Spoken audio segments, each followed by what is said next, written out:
Hey guys, এই ভিডিওতে হচ্ছে ইউটিউব স্টুডিওর ওভারভিউতে যা যা আছে এগুলো হচ্ছে আপনারা দেখবেন।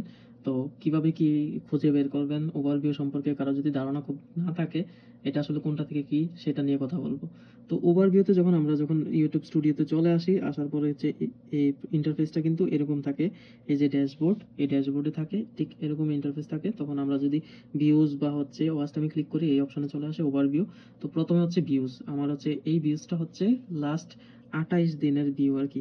লাস্ট 28 দিনে আমার হচ্ছে ভিউ হয়েছিল 6.9K।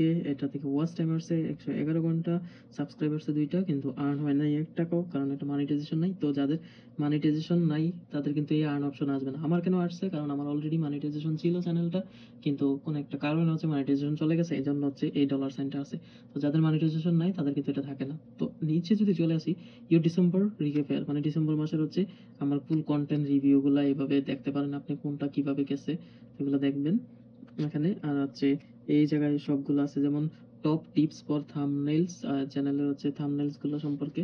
তো এই যে এভাবে দেখাইতেছে কোনটা কোনটা কি, কোন থাম্বনেইলটা ভালো হয়েছে কোনটা ভালো হয়নি এগুলো ইত্যাদি।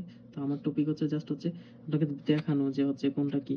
তো এটাও এই জায়গায় যতগুলো আছে সব রিকমেন্ডেশন, যেমন your weekly recap is here. Weekly কি কি পারফরমেন্স হয়েছে ভিডিওতে সেটা দেখায়। আর recommend content, learn how YouTube recommend content, কীভাবে ইউটিউব রিকমেন্ড করে আপনার কন্টেন্টগুলো সেটা সম্পর্কে জানবেন।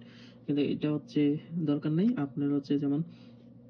তারপর নিচের অপশনে চলে আসা হচ্ছে টপ কন্টেন্ট। এখানে এই টপ কন্টেন্টগুলো হচ্ছে লাস্ট 28 যেতে এখানে ক্লিক করলে এই জায়গায় চলে আসে টোটাল এরকম একটা অপশন। তো আপনারা দেখতে পারেন যে লাস্ট 28 দিনে কোন ভিডিওটা কত ভিউ হয়েছে, শর্টস সহ এখানে শর্টস লং ফর্ম সবগুলো ভিডিওই কিন্তু। তো আমি 7 দিনেরটা দেখি, যেমন 7 দিনে কিন্তু এটা বেশি ভিউ হয়েছে, তো এরকম। তারপরে 28 দিনের এটা, 90 দিনের, এভাবে করে হচ্ছে আপনারা দেখতে পারেন। তারপর 365 দিনের দেখতে পারেন এভাবে। তো এইভাবে করে দেখে টপ কন্টেন্ট পারফরমেন্সগুলো দেখতে পারেন। আর নিচে হচ্ছে রিয়েল টাইম। রিয়েল টাইম হচ্ছে লাস্ট 48 ঘন্টায় হচ্ছে 497টা ভিউ হয়েছে। তো এখানেও যদি আমি ক্লিক করি, ক্লিক করার পর হচ্ছে এখানে চলে আসলো। এই জায়গায় আমি চেক করতে পারবো কিন্তু আবার এই যে রিয়েল টাইম 60 মিনিটস, অর্থাৎ এই লাস্ট এই 60 মিনিটে কি কি ভিউ হইতেছে সেটা দেখা যাবে। মাত্র এই আমি যে ভিডিওটা রেকর্ড করতেছি লাস্ট 60 মিনিটে 11 ভিউ, 11টা ভিউ আছে কোন কোন কন্টেন্ট থেকে সেটাও আপনারা দেখতে পারেন। তো এইভাবে হচ্ছে ওভারভিউটা চেক আপ করবেন। আর পরবর্তী ভিডিওতে হচ্ছে আমি কন্টেন্ট নিয়ে কথা বলবো। ধন্যবাদ সবাইকে। কোনো কিছু জানার থাকলে কমেন্টস করুন।